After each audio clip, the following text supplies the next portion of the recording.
नमस्कार। मैं मेघा रानी आप सभी के समक्ष उपस्थित हूँ श्रीलाल शुक्ल जी का उपन्यास राग दरबारी लेकर। आज हम लोग अध्याय 20 का अध्ययन करेंगे और आगे की कहानी को पढ़ेंगे। तो चलिए शुरू करते हैं। बद्री पहलवान पड़ोस के जिले में एक नौजवान की जमानत लेने गए थे। उस पर बलात्कार और मारपीट का मुकदमा चलाया जा रहा था।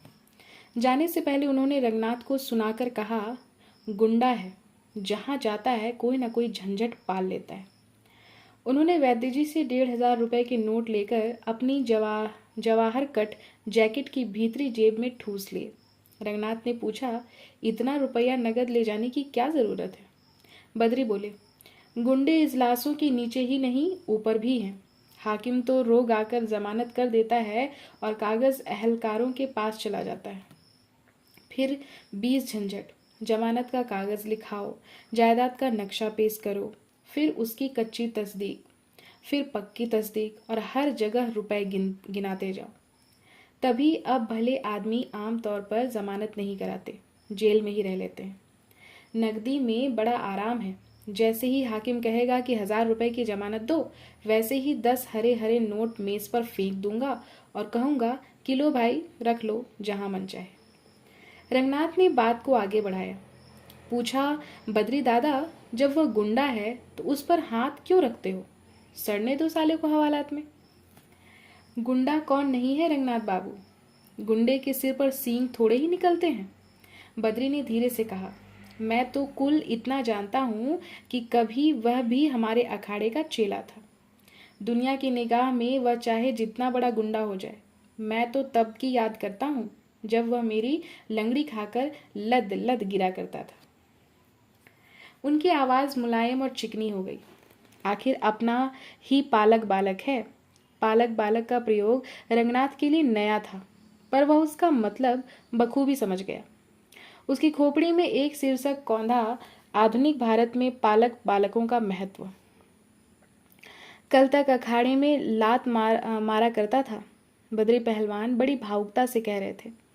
अब पूरा पहलवान बन गया है। हर पालक बालक के कैरियर की शुरुआत इसी तरह होती है। रंगनाथ ने सोचा, प्रत्येक महापुरुष के इर्द गिर्द पालक बालकों का मेला लगा हुआ है। पुरुष जब महापुरुष बन जाता है तो वह अपनी इज्जत अपने पालक बालकों को सौंप देता है। पालक बालक उस इज्जत को खींचना शुरू करते हैं। कुछ दिन बाद वह 1000 धाराओं में फूट कर बहने लगती है। वह लोकसभा और विधानसभा की बहसों को सराबोर करती है। अखबार और रेडियो उसके छींटों से गंधाने लगते हैं। पूरा लोकतंत्र उसमें डूबने उतराने लगता है। अंत में वह बेहयाई के महासागर में समा जाती है। बद्री पहलवान ने बताना शुरू किया। झगड़ा इस तरह से हुआ कि पड़ोस में एक बामन रहता था।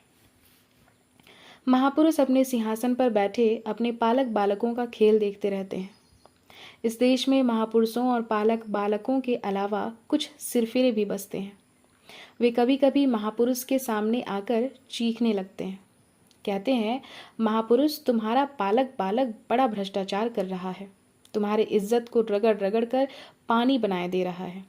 ऐसे मौके पर ज्यादातर महापुरुष इतना कहते हैं, भ्रष्टाचार, माननीय महाशय, आओ हम पहले इस बात की जांच करें कि भ्रष्टाचार होता क्या है। रंगनाथ सोचता रहा। तो पड़ोस में एक बामन रहता था। उसकी जोरू कुछ नौजवान सी थी। बद्री पहलवान के यह कहते ही रंगनाथ आधुनिक भारत में पालक बालकों का महत्व की बात भूल गया। बामन के पारिवारिक इतिहास को ध्यान से सुनने लगा।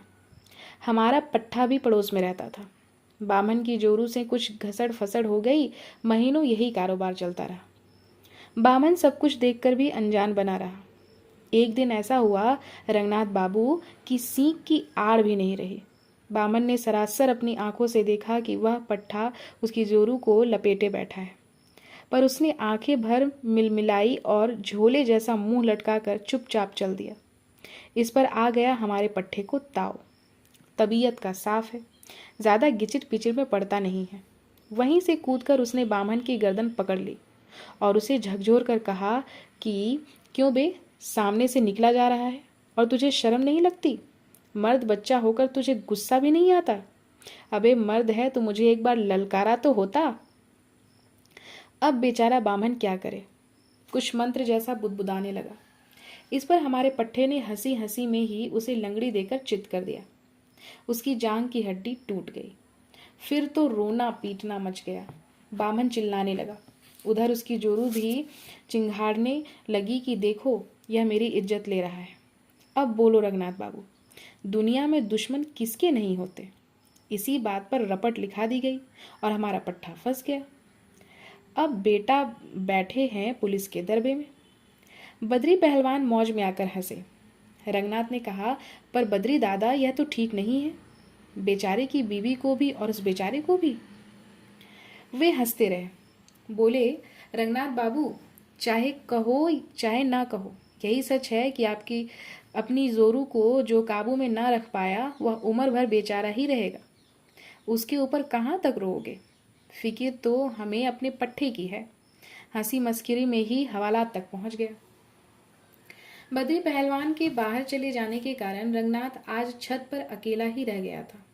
इन दिनों जाड़ा अपनी तेजी पर था और उसका आनंद लेने की नीयत से बद्री ने अपनी चारपाई कमरे के बाहर बरामदे में डलवा ली थी। रंगनाथ कमरे के अंदर सोता था। रात के लगभग 11 बजे थे। उसे नींद नहीं आ रही थी। चारपाई के पास लकड़ी के बक्से पर एक बैटरी वाला रेडियो था। लकड़ी के बक्से में कॉलेज के लिए किताबें आई थीं। किताबें प्रिंसिपल के घर में और बक्स मरम्मत के बाद वैद्य जी के घर में आ गया था। रेडियो भी कॉलेज का था, जो रंगनाथ के यहाँ आ जाने के बाद वैद्य जी के घर पर मंगा लिया गया था।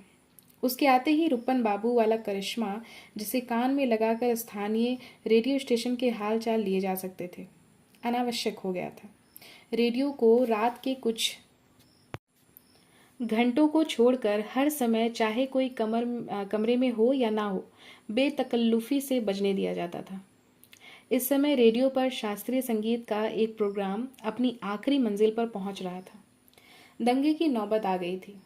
वायलिन और तबले वाले एक दूसरे पर 200 मील की घंटे की रफ्तार से टूट रहे थे। लगता था उनकी मोटरें टकरा कर चूर चूर होने ही वाली हैं। हाहाकार मचा था। अचानक वायलिन वादक ने बड़े जोर से एक किर्र की आवाज निकाली, जो बर्छी की तरह रंगनाथ के कलेजे में घुस गई। तब तक तबले का एक धड़ाका हुआ। वह संगीत नाटक अकादमी तक की नींव हिला देने के लिए काफी था। उसने उछाल कर रेडियो की ओर देखा कि कहीं वह टूटकर बिखर तो नहीं गया है, पर वह अपनी जगह पर कैसा बिया ब्लांका की तरह अडिग खड़ा था और संगीत जगत के घमासान जंग की आवाज़ों को पूर्ववत प्रसारित कर रहा था। जब वायलिन वाला दुम दबाने लगा था और तबले वाला जोश और जिद के साथ हमलावर होने लगा था, रंगनाथ ने थकान की एक सांस ली और रेडियो बंद कर दिया। अंधेरा, जाड़े की रात अपने पूरे ऐश्वर्य से प्रकट हुई। ऐसे मौके पर आदमी को ईश्वर के होने में भले ही विश्वास ना हो, भूतों के बारे में विश्वास होने लगता है। रंगनाथ को एकदम से डर तो नहीं, पर कुछ अजीब सा लगा। जो ईमानदारी से पूछा जाए तो डर का ही दूसरा नाम था। पर डर अपने पूरे तीखेपन से हावी नहीं हो सका, क्योंकि उसी समय उसने रुपन बाबू के बारे में सोचना शुरू कर दिया। और रुपन बाबू की याद आते ही उसे बेला नाम की लड़की याद आई, जिसे रंगनाथ ने कभी देखा ना था, पर उसने सुन रखा था कि रुपन बाबू ने उसे एक प्रेम पत्र लिखा है। उसे मालूम ना था कि प्रेम पत्र कितना लंबा, चौड़ा और गहरा है, पर उड़ती हुई खबरों से उसे पता चला था कि उनमें सिनेमा के गानों के कुछ टुकड़े जोड़कर वाक्य बनाए गए हैं। मशहूर था कि उसे पहले बेला की बुआ ने घर के एक कोने में पड़ा हुआ पाया था। उसने उसे बाद में गयादीन के सामने पढ़ाया था। 2-3 शुरुआती वाक्यों तक तो गयादीन की समझ में कुछ भी नहीं आया, पर उसके बाद ही उन्होंने पढ़ा, मुझको अपने गले अर्थात गले लगा लो, ओ मेरे हमराहे। इसका अध्ययन करते ही उनके ज्ञान के कपाट धड़ाम से खुल गए और वे समझ गए कि यह सुझाव किसी ने बेला के विचारार्थ पेश किया है। आखिरी पंक्ति तक पहुंचते पहुंचते इस दस्तावेज की असलियत बिल्कुल साफ हो गई थी, क्योंकि उसमें कहा था कि ये मेरा प्रेम पत्र पढ़कर कि तुम नाराज ना हो, कि तुम मेरी जिंदगी हो, तुम मेरी बंदगी हो। दस्तावेज के लेखक थे श्री रुप्पन।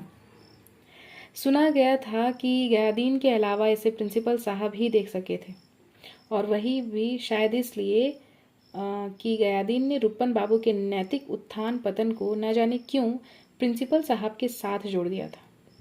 प्रिंसिपल ने उन्हें समझाने की कोशिश की थी कि यह प्रेम पत्र नहीं है, बल्कि उच्च कोटि की कविताओं का एक संग्रह है जिसका साहित्यिक महत्व रू लिखा होने के कारण ही कम नहीं हो जाता। पर इस सांत्वना के बावजूद गयादीन इस लिखा पढ़ी को बदचलनी का सबूत मानते रहे, और जब प्रिंसिपल साहब ने उन्हें कई कविताओं के कुछ ऐसे ही टुकड़े सुनाकर समझाने की कोशिश की कि साहित्य में चीज़ें इफरात से पाई जाती हैं, तो गयादीन कहने लगे कि तुम्हारा साहित्य भी तुम्हारी तरह बदचलनी का ही सबूत है। दोनों ने अंत में यही तय किया कि इस दस्तावेज की बात कही नहीं जाएगी। उसी के दूसरे दिन शिवपालगंज में कई खबरें फैली। एक खबर यह थी कि खन्ना मास्टर के दल के किसी लड़के ने बेला को एक प्रेम पत्र लिखा है और उसमें झूठ मूठ रुप्पन बाबू का नाम जोड़ दिया है। दूसरी खबर यह थी कि बेला ने रुप्पन को एक प्रेम पत्र लिखा था जिसका जवाब रुप्पन ने भेजा था, पर वह जवाबी पत्र गयादीन के हाथों पकड़ा गया और बेइज्जती से मारा गया। तीसरी खबर जो सबसे ज़्यादा प्रसिद्ध हुई यह थी कि बेला एक बदचलन लड़की है। यह इस तीसरी खबर का ही करिश्मा था कि रंगनाथ ने इस समय डरना छोड़कर बेला के बारे में सोचना शुरू कर दिया था। उस दिन मेले से लौटते समय उसने रुप्पन बाबू से प्रेम पत्र के बारे में जो सुना था, उसके बाद उसकी हिम्मत नहीं हुई थी कि वह रुप्पन से इस विषय पर दोबारा बात करे।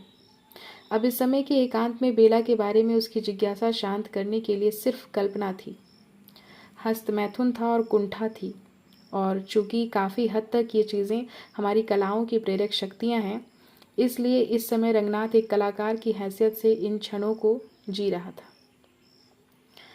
कैसी होगी वह, मधुमती में वैजंती माला की तरह, गोदान में शुभा खोटे जैसी, अभियान में वहीदा रहमान जैसी? नहीं, ये सब तो मादरे हिंद जैसी हो चुकी हैं। बेला अभी बहुत ताजी होगी। कैसी होगी नहीं मालूम, पर जैसी भी हो, जो भी हो, वह खुदा की कसम लाजवाब होगी। एक फिल्मी गाने का यह टुकड़ा रंगनाथ के गले में हड्डी जैसा अटक गया, पर वह मुस्कुराया। अंधेरे में वह एक बहुत खूबसूरत लगभग 1.5 इंच चौड़ी मुस्कान मुस्कुराया। बेला के बारे में उसने बहुत सोचा, इतना सोचा कि हर नाप और वजन के सैकड़ों स्तन और नितंब उसके दिमाग में उभरने और अस्त होने लगे। वे जोड़ों में प्रकट हुए, गुच्छों की शक्ल में फूले और एक दूसरे को धक्के देकर भाग गए। रंगनाथ ने बहुत चाहा कि इनमें से एक भरी पूरी लड़की की तस्वीर निकल आए, पर वैसा ना हो सका। उसकी कल्पना ने एक बार तो लड़की के पूरे धड़ को पकड़ लिया, पर उससे कुछ न हुआ क्योंकि उसका चेहरा गैर हाजिर बना रहा। कुछ देर में उसके दिमाग में कुछ छूटे हुए स्तनों के गोल दायरे भर रह गए। अंत में एक बार तन कर फिर देह को ढीला करके वह रजाई के अंदर ऊँघ गया।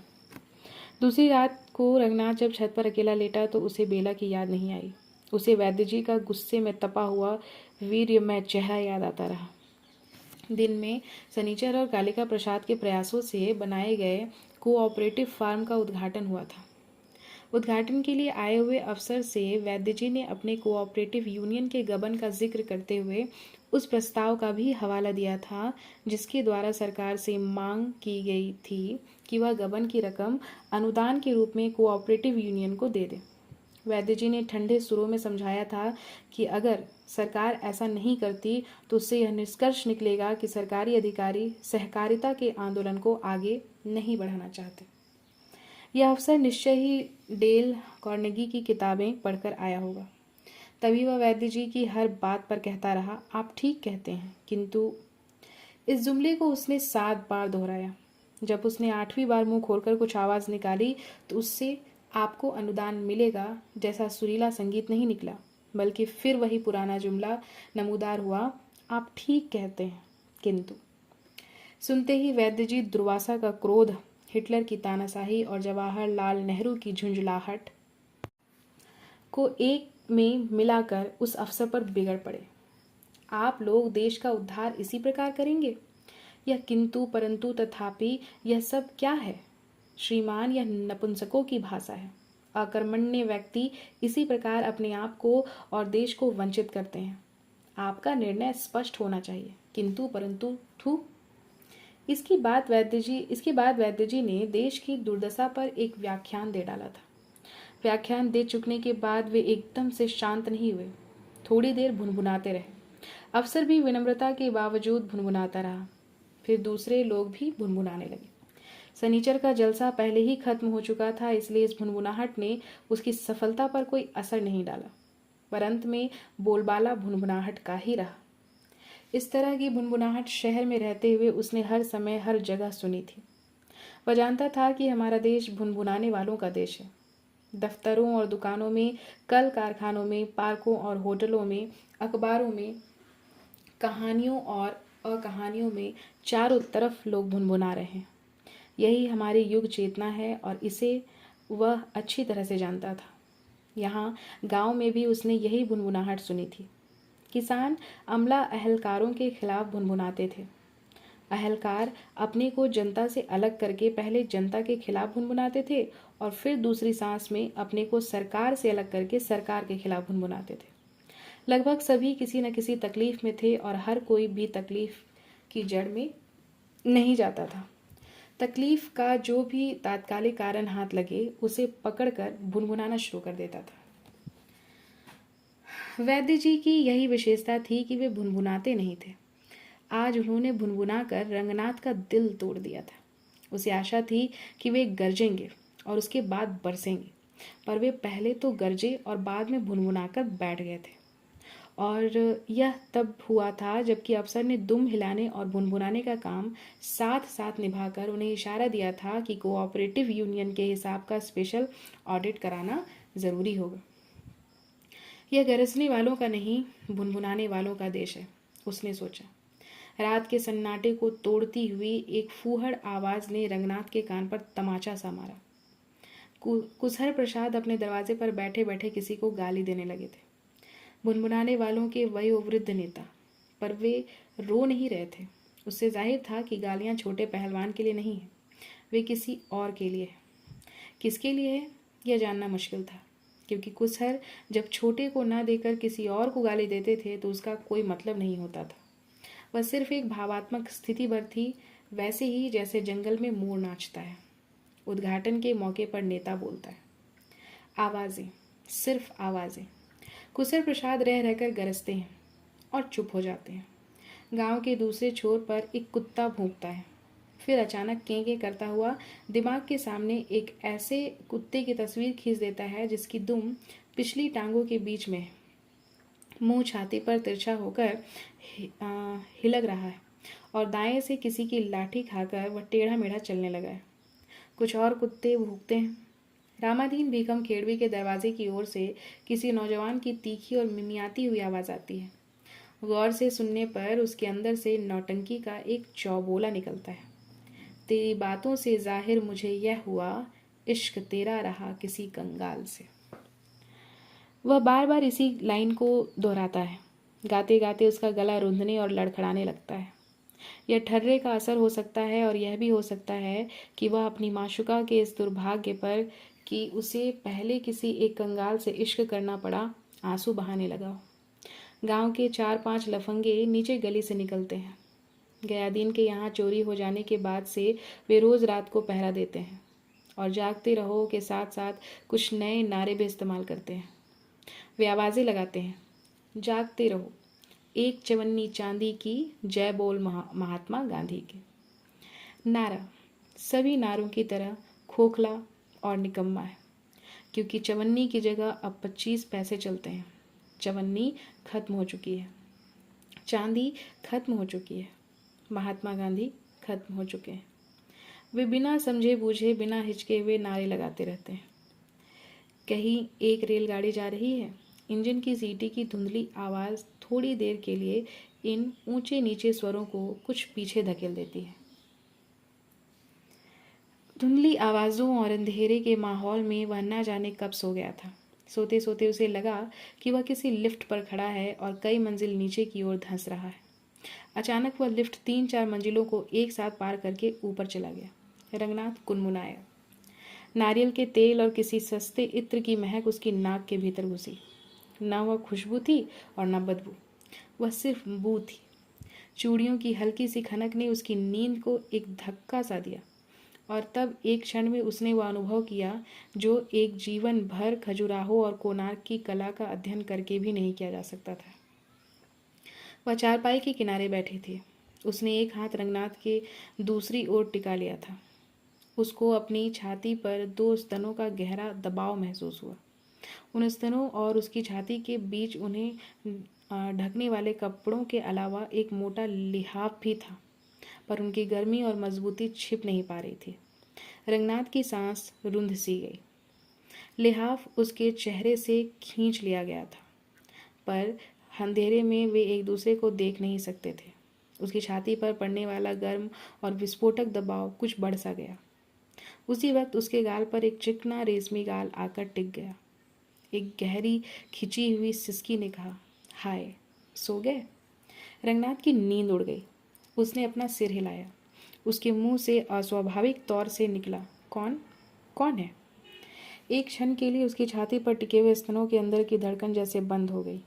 फिर अचानक वह उछलकर चारपाई से दूर खड़ी हो गई। दबे गले से उसने कहा, हाय मेरी मैया। अपनी माँ का आदर करना बहुत अच्छी बात है, पर यह शब्द इस समय सिर्फ घबराहट प्रकट करने के मतलब से कहे गए थे। रंगनाथ रजाई झटक कर खड़ा हो गया, पर तब तक वह इस छत से उस छत और उस छत से किसी और छत पर पहुंच गई। खुले दरवाजे से बाहर आकर वह बरामदे में खड़ा हो गया। ठंडक थी। काफ़ी देर तक वह कान लगाकर सुनता रहा, पर हवा की सुरसुराहट के सिवा उसे कुछ और नहीं सुन पड़ा। आने वाली को हाय मेरी मैया के पवित्र नाम स्मरण के बाद और कोई संदेश देना बाकी नहीं बचा था। दरवाज़ा अंदर से बंद करके जब वह चारपाई पर दोबारा लेटा तो उसे कई बातें समझ में आई। पहली तो यही कि कोणार्क, भुवनेश्वर और खजुराहो आदि की नारी मूर्तियों का उभार पत्थर से उतरकर यदि सांस में आ जाए तो वह आदमी को पागल बना देने के लिए काफ़ी है। उसने यह भी समझ लिया कि पुरातत्व के बारे में और भारतीय कला के ऊपर उसने जितना पढ़ा है सब अधूरा और वाहियात है, और भारतीय कला में डायरेक्ट लेने के बजाय सुर सुंदरी पोज वाले जो 2 जीवंत स्तनों का सहारा पा लेना अपने आप में एक महान उपलब्धि है।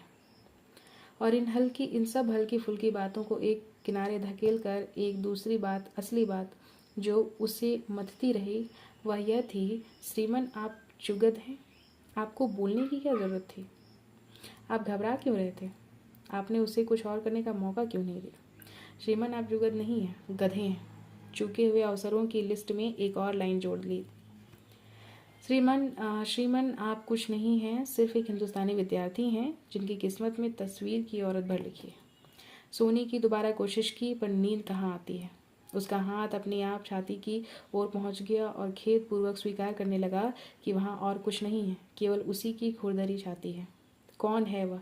इस विषय पर वह ज़्यादा सोच नहीं सका, क्योंकि सोचने के रास्ते में 2 पहाड़ खड़े हुए थे।